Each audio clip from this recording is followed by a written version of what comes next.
Muhammad's bloodless conquest of Mecca was clear proof that his movement was succeeding.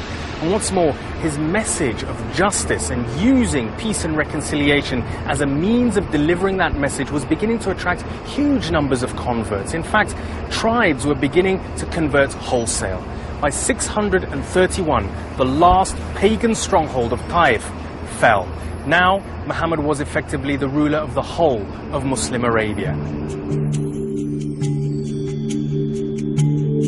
More than 20 years had passed since he had received his first revelation. For over a decade, he and his followers had eked out a precarious existence. Time after time, they had been on the verge of destruction, but they had managed to survive through a combination of Muhammad's spiritual, military and political leadership. And finally, after a seemingly humiliating treaty, to triumph over their enemies. Muhammad expressed and exemplified the qualities that we now see universally are characteristic of a good leader and a leader for good. Enthusiasm, integrity, then the combination of toughness and demandingness and fairness is very important in leaders universally, and Muhammad had all those attributes very clearly. I think warmth, humanity, kindness is important too. And again, if you look at the traditions of the life of Muhammad, there are plenty of examples where he showed those kind of humane qualities.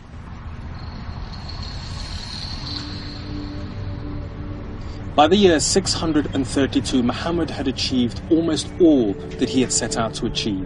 He created a level of peace and security that Arabia had rarely known. He laid out the foundations and the rules of Islam, and he created the foundations of a new Muslim community. But by this time, he was 60 years old, and his health was beginning to fail. In that year, he came to Mecca for the last time, and he performed his first and only Hajj, the pilgrimage. And he gave what became known as the farewell sermon. Sitting here on a camel in the plains of Arafat, he spoke to a vast crowd with strategically placed announcers relaying his words. It was a deeply emotional speech in which, in his own words, Muhammad summarized what he felt he and his followers had achieved. O people, lend me an attentive ear, for I know not whether after this year I shall ever be amongst you again. Therefore listen carefully to what I am saying, and take these words to those who could not be present here today. You see in the final sermon this heartfelt plea from the Prophet, warning the Muslims about certain things, advising them about certain things. You can see his worries for the future of the Muslims, and that these words are something that they should take note of, and they should hang on to, and they should be aware, because in here is a very, very important message for every Muslim. Do not therefore do injustice to yourselves. Remember, one day you will meet Allah and answer your deeds.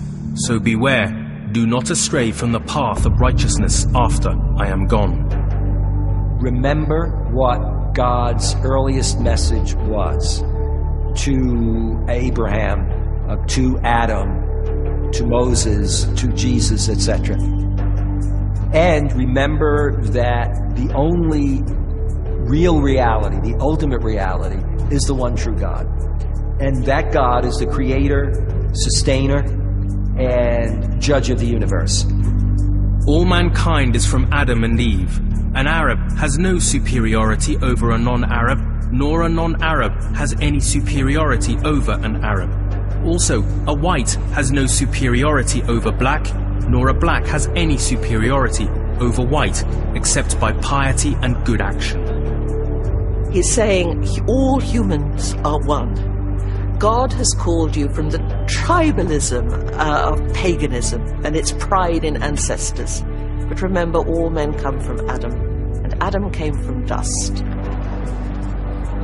And then he quotes these words from the Quran, which really speak to our time. "O people," God says to humanity, "we have formed you from a male and a female, and have formed you into tribes and nations, so that you may get to know one another. not so that you may fight or oppress or occupy or convert or terrorize, but so that you may get to know one another. All those who listen to me shall pass on my words to others, and those to others again, and may the last ones understand my words better than those who listen to me directly. Be my witness, O Allah, that I have conveyed your message to your people. And he asks them, O people, O Muslims, have I fulfilled my mandate to you? And they cry, Nam. Yes, and it rings around you. And he asks them 3 times, have I? And each time they reply, Nam. And I think it's a most moving moment. Well, that's his summation of his life. So he emphasizes all the principles that he's been teaching for the last 23 years. He says, for example, there's no difference between Arab and non-Arab. Look after your family. So it's kind of summation of his life. If he did nothing else, but simply read the last sermon, you will get the essence of the life of Muhammad. The Prophet's final sermon sets the agenda for modern, contemporary Muslim society. It shows where we've failed, and it shows where we have to try to get to. It sums up the transformative mission that was the life of the Prophet. After his farewell pilgrimage, Muhammad returned to his small house in Medina, exhausted. He had begun to have headaches and fainting fits. He tried to attend public prayers in the mosque, but he was more and more confined to his bed where Aisha nursed him. One day, he appeared to get better, and the news spread like wildfire around the oasis. But it was only a brief reprieve. On the 8th of June, 632, Muhammad died in the house of his wife, Aisha. The news stunned his followers. Some refused to accept the truth. Panic began to take hold. How could the messenger of God be dead? His closest companion Abu Bakr calmed their fears, reminding them that Muhammad had never claimed to be anything other than a mere mortal, and that only God is to be worshipped, not Muhammad. He was buried here, next to his mosque, his face turned towards Mecca, a practice still common today among Muslims.